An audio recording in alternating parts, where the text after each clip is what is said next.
Polish immigrants and their story. Reasons they migrated. When people from Poland first came to America, they were called zaklemen, which means for bread, because they would come to America for economical, political, and religious freedom. Many came from South and Southeastern Poland, which was very poor and overpopulated. These people were very illiterate and had very little skills in any field.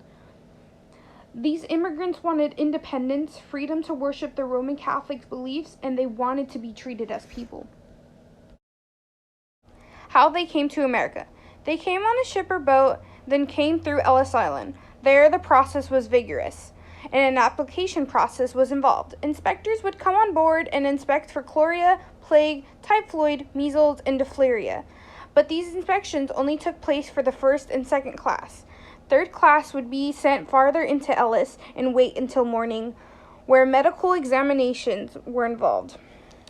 Where letters were given, X with a longer shoulder on the right end meant medical defects. X with a lower shoulder on the right side had a disease or deformity. X with a circle in the middle meant definite disease. B, back problems. G, strumia. H, heart problems. PG, pregnancy. T, eye disease. Next, the eye doctor. Then came the interrogation, where they would double-check the information given.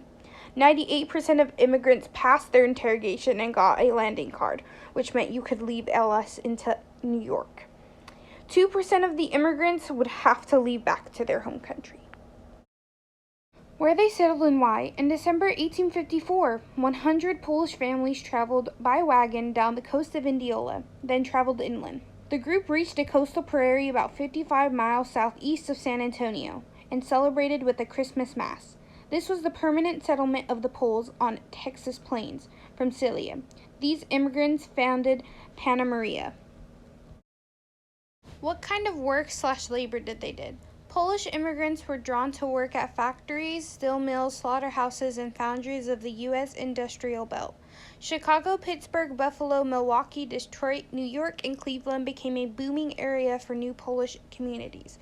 Wherever they settled, Poles built communities that would greatly commit to preserving their heritage and culture. What kind of discrimination they faced? The European Jews had long been the most isolated and endured the harshest treatment. They were separated from others by barriers of language and of faith. There was an array of brutal, oppressive laws which made them socially and physically segregated, locked in urban ghettos and small restricted villages called shatels. Non-Jewish neighbors would take random attacks on them.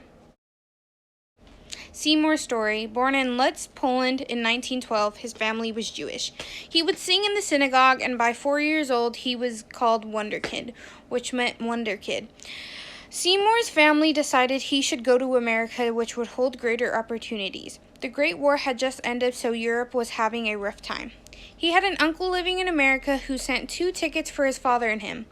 They left their family, whom they hoped to bring later. In 1920, he was on his way to America. The 2-week trip was horrid. Their beds were in steerage at the bottom of the boat. It was uncomfortable and crowded. He would go up deck just to move around. There were so many storms which left him shivering. When they arrived in New York, Seymour had a very bad cold. He didn't know what would happen to him since he was 8 and ill. Since his father wasn't ill, he stood for process and was asked many questions before permitted in. Since Seymour had a cold, he could not go with him. He cried and begged. He stayed on Ellis until he felt better. When his cold went away, he joined his father and uncle, which started his new life in New York. He started singing in concerts and earned money to bring his family to America. Seymour soon became a child star in Vaudeville, which actors sing and tell stories. Within a few years, he made enough money to bring his family to America, yet restrictions were being made on immigration policies. His voice led him to sing in Washington, D.C., where people wanted to help him because they liked his voice. After he met the president and sang for him, the president brought his family home to him.